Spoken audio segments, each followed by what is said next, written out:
বহু আশার ব্রিজ, এই খুলনা দিঘলিয়া মানসির ব্রিজ, আসার বহু আশার সেই ব্রিজের কাজ এই পর্যন্ত উঠে আপাতত বন্ধ হয়ে রয়েছে।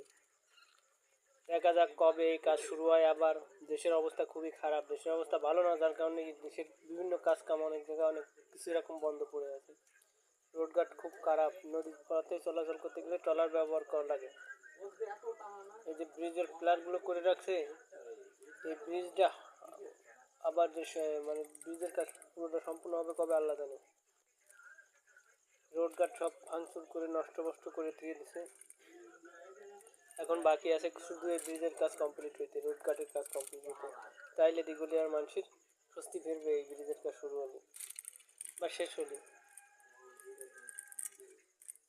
ব্রিজ যত হোক না কেন, পিলার প্রায় 14টার মতন পিলার বাইরে রয়েছে, আরো বাকি আছে পিলার।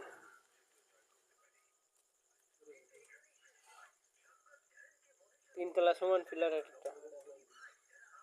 শুনেছি নাকি এই রড বলে বেঁচে খাইছে 5ই আগস্টের পরে লোকজন। আরো কিছু আছে রড, এখন ওইগুলো নিতে পারিনি, বাদ বাকিগুলো তো নিয়ে খাই ফেলাইছে।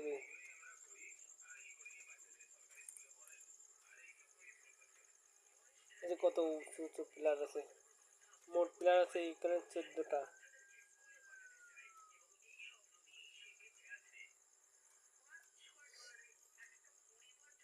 পুরো এই পাশ থেকে ওই পাশ